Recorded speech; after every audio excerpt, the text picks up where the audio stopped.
Dalam ayat ini Allah Subhanahu wa taala memberitakan dengan sesuatu yang itu merupakan karunia Allah terhadap hamba-hambanya, bahwasanya Allah telah mewajibkan kepada mereka berpuasa sebagaimana puasa tersebut telah Allah fardukan, wajibkan kepada umat-umat sebelumnya.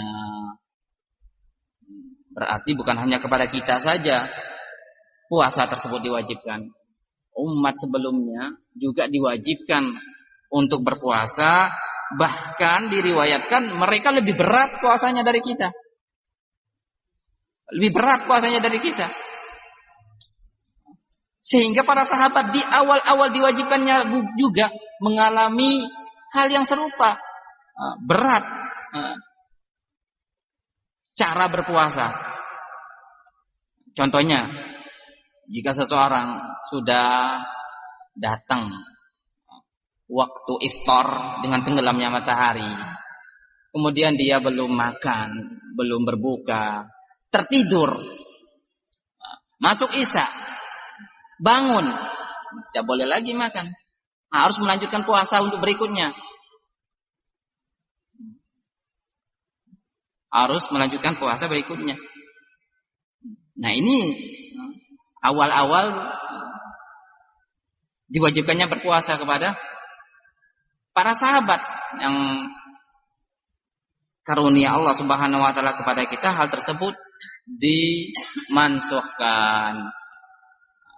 Kulu wasrabu hatta yatabayyana lakumul khaytul aswad aw khaytul abyad minal khaytil aswad minal fajr. Makan dan minumnya bebas, walaupun sudah tertidur, walaupun sudah masuk isya, sampai nampak waktu fajar, benang putih dari benang hitam daripada waktu fajar.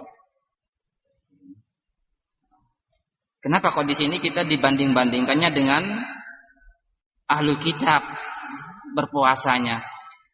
Jadi perintah kepada orang-orang yang beriman untuk berpuasa, karena berpuasa tersebut juga telah diwajibkan kepada umat sebelum kalian sebagai bentuk tasliyah, yaitu pelipur lara, penghibur kepada kita. Mungkin ada rasa terbebani dengan puasa, maka Allah Subhanahu wa taala ingin menghibur bahwasanya kewajiban berpuasa ini bukan hanya kepada kalian. Umat sebelum kalian juga merasakannya, mengalaminya. Jadi ketika seseorang ditimpa musibah, misalnya ada musibah, kemudian diingatkan dengan yang sebelum-sebelumnya, orang yang lebih parah musibahnya, itu akan lebih ringan beban yang akan dia hadapi. Demikian juga kaitannya dengan kenapa kok diberitakan tentang puasa yang sebelumnya, supaya umat ini merasa bahwasanya bukan hanya mereka saja yang terbebani dengan puasa, umat sebelumnya juga mengalami demikian. Ini yang pertama faedahnya. Faedah yang kedua, bahwasanya Allah Subhanahu wa taala ingin menyempurnakan kepada umat ini. Coba misalnya keutamaan puasa ini, kenikmatan puasa ini hanya diberikan kepada umat sebelumnya, umat ini tidak ada. Ya berarti ada yang kurang bagi umat ini daripada ibadah yang mulia. Namun ketika umat ini juga Allah fardukan kepada mereka puasa, menunjukkan bahwasanya amalan-amalan yang ada di umat sebelumnya juga berlaku bagi umat ini, supaya kesempurnaan mereka lebih dari umat-umat sebelumnya. Keutamaan yang ada pada umat sebelumnya dimiliki oleh umat ini. Li'annahu minas syara'i' wal awamir allati hiya maslahatun lil khalqi fi kulli zaman. Karena puasa ini merupakan syariat dan perintah yang terkandung di dalamnya kemaslahatan bagi makhluk, bagi manusia di setiap zaman. Di setiap zaman. Ini maslahat daripada puasa ini.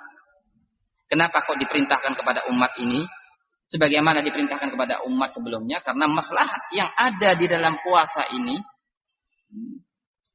itu berlaku bagi semua zaman, di setiap zaman. Maslahat-maslahat puasa ini banyak sekali. Faedah daripada berpuasa ini banyak sekali. Dan yang paling penting adalah faedah yang berkaitan dengan akhirat. Nah, puasa itu junnah, perisai, ya, tameng yang bisa melindungi seorang hamba dari api neraka. Ini adalah faedah daripada faedah berpuasa. Kata Syekh Sa'di rahimahullah melanjutkan tafsir beliau, wa fihi tansyitun li hadhil ummah. Di dalam ayat ini terkandung motivasi bagi umat ini. Motivasi, tansyid, penyemangat untuk umat ini melakukan puasa. Dari mana? Bi annahu yanbaghi lakum antunafisu ghairakum fi takmili al-a'mal. Sepatutnya bagi kalian untuk kalian mengalahkan, untuk kalian menang, untuk bisa mengalahkan selain daripada kalian di dalam penyempurnaan amalan. Jadi kalau umat sebelumnya mereka melakukan puasa, di mana puasa salah satu amalan kesempurnaan, maka hendaknya kalian jangan kalah. Kalian harus menang. Kalian harus menang. Kalian kalahkan mereka di dalam mendapatkan kesempurnaan amalan-amalan ini. Wal musara'ati ila salihil khisal. Untuk kalian berlomba-lomba mendapatkan perkara yang baik, yang saleh. Wa annahu laisa minal umuri tsaqilah, dan puasa ini bukan suatu yang berat. Bukan suatu yang berat. Nah, ini ada dua faedah. Kenapa Allah Subhanahu wa taala memerintahkan puasa ini kepada umat ini, kemudian dibandingkan dengan puasa ini diperintahkan kepada umat sebelumnya. Karena dua faedah ini. Pertama, karena puasa itu adalah suatu penyempurnaan amal yang hendaknya kalian jangan terlewatkan bagi kalian, supaya kalian lebih sempurna. Yang kedua, dikarenakan sebagai tasliyah tadi, bahwasanya puasa itu bukan suatu yang berat. Buktinya Allah Subhanahu wa taala pun telah mewajibkan puasa ini kepada umat sebelum kalian. Wa annahu laisa minal umuri tsaqilati allati iftasaitum biha.